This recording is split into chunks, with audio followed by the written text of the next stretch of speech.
Hey there lads and lasses, Jim Bob here. 2019 is among us, we're halfway through the year already, so I figured I'd give a quick list of some films that I'm highly anticipated for next year. And I don't know every film that's coming out in 2019, there's still films coming out this year which I didn't even know about. So these are just a quick top 10 list of films that I'm highly anticipated for. They're in no particular order, so let's dive right in. Now, first off, the live-action Lion King. Now, the Lion King is a classic which is loved by adults and children for many, many years now. And to find out that there's actually going to be a reboot with CGI animals sounds really cool. And the returning of James Earl Jones as Mufasa, I'm straight in the theatre watching that just by hearing that sentence itself. So that comes at number 10. Number 9 is Spider-Man Far From Home. Spider-Man Homecoming was possibly one of the best Spider-Man films of all time. I still prefer Spider-Man 2, but Spider-Man Homecoming was a completely new take on the character. One where the actor was actually great as Peter Parker and as Spider-Man. And I'm looking forward to seeing what they do with Jack Gyllenhaal's Mysterio, because Mysterio is a villain which I've only ever seen in games. And I've never read any comic books about it, and I've never seen any TV shows about it. Like, pretty much the only version of Mysterio that I've seen is the version that was in the PS3 game, Spider-Man Shattered Dimensions. He was the main antagonist in that one, if you don't know. And I'm looking forward to seeing where they go with that, and maybe upping up Peter's relationship with MJ, played by Zendaya. Now, I think that could be great, knowing that Tom Holland and Zendaya are pretty close in real life. So this might just be an on-screen couple that could match like the greatness of Andrew Garfield and Emma Stone. They were a cute couple. They bounced off each other with their chemistry, and I'm hoping that Tom Holland and Zendaya can do the same. So that comes at number 9. Number 8 is Toy Story 4. Now, Toy Story 4 is the sequel to Toy Story 3. Well, duh. So anyway, Toy Story 3 pretty much wrapped up a brilliant trilogy, an excellent Pixar trilogy, and with a really emotional ending. Like, it gave us Andy saying goodbye to his toys, the fact that he still cares about them at the end, where at the start you think that he doesn't. And pretty much Woody's thing at the end, "So long, partner," that just got me right there, and I thought to myself, if there's going to be a sequel, it has to be absolutely spot on, because if it's not, it could really destroy the reputation of the first 3. So, Toy Story 4, I'm definitely looking forward to it, although I am worried about it at the same time. Now, number 7, Captain Marvel. Now, Captain Marvel, I know virtually nothing about this character. I'm one of those Marvel geeks who actually doesn't read the comic books. I'm more focused on the games, the films and the TV shows.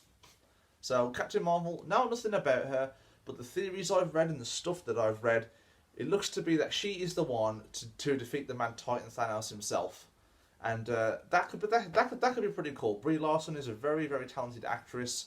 I've seen her in some great films. My favourite in particular being the film Room that came out in 2015, where she played a mother. Brilliant, emotional, and it was just a beautiful film. But Captain Marvel is a completely different take on a beautiful film. We've got to turn this girl into a badass, not just an estranged mother who's crying over a kid. We need someone badass, and I believe they can do that.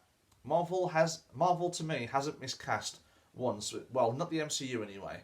So I'm really looking forward to Captain Marvel. Number 6 is the Lego Movie 2, the second part. Now, I absolutely love the first Lego Movie. It absolutely it made me laugh. Not too many jokes. Lego Batman had a few too many jokes, although it was still a great film overall.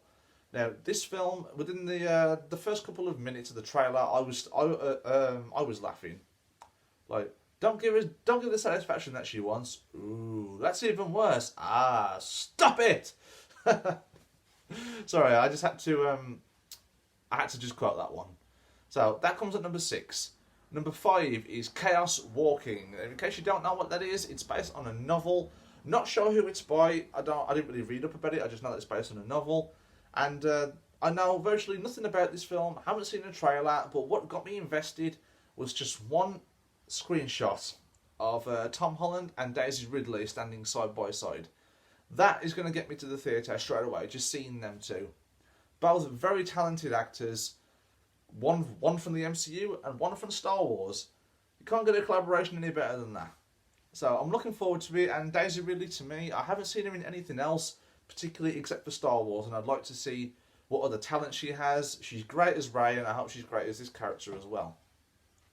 Number 4, Shazam. Now, Shazam is, to me, I think is a turning point that the DCEU needs. Like, it seems like the Deadpool of the DCEU. Like, it seems funny, and that's what DC needs more of.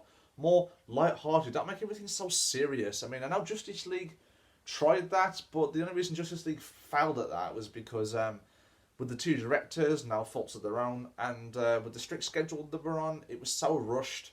But Shazam looks like to be the turning point where it could bring it back to the light and bring it back to the greatness of Man of Steel and Wonder Woman, because those are the only DCEU films which are actually good in my books to date. Now, coming in at number 3, Godzilla, King of Monsters. Now, I bet you're wondering why is this number 3? This list is not in any particular order. So, number 3 is Godzilla, King of Monsters. Now, I was particularly disappointed with Godzilla, the 2014 reboot, and Kong Skull Island. Kong Skull Island wasn't that good at all. And Godzilla didn't get that much screen time in his 2014 reboot, and that was disappointing. I want to see more Godzilla knocking down buildings and breathing atomic breath and blowing stuff up. But we didn't really get that until like the last 20 minutes of the film.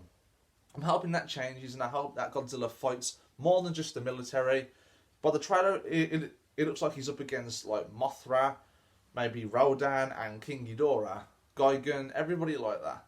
So I'm looking forward to this film, and I hope that it succeeds, and I hope that this MonsterVerse starts getting good, because it's starting off a little slow. Number 2, Star Wars Episode 9. Now, despite The Last Jedi and all of its faults, I still like that film. And but I'm still really, really highly anticipated for this film, because it's Star Wars. You can't blame me. I am a Star Wars nerd. I absolutely love Star Wars. And this seems to be like the closing point of the sequel trilogy, the finale. What will happen to Kylo Ren? Will he turn? Will he stay bad? And what will happen with the First Order? Will they bring him down? Will Rey train more Jedi? We'll have to see, won't we? And it's just so exciting. And despite The Last Jedi's problems, J.J. Abrams has promised to fix it, and I have good faith in the dude, because he brought us The Force Awakens, and The Force Awakens is fantastic. J.J. Abrams also brought us the rebooting Star Trek franchise, which has also got me into the series. Not the TV series, a series of films. But coming in at number 1, if I did have a number 1, it'd definitely be this one. Avengers 4. Now, I think everyone saw this coming, like the sequel to Infinity War. What the hell happens? Does everybody come back? Do they not come back? You know, it's just so agonising just to wait, because you don't know what's going on. And as much as cliffhangers drive me insane sometimes, like, it was such a good cliffhanger, and I'm glad that it's making me wait, because it's building up my excitement even more for this film. And the Russo brothers have even stated that this is some of the best work they have ever done in a Marvel film. So I am pumped for it, and I hope that I bet it's going to be the greatest Marvel film I've ever seen. At the moment, Infinity War is.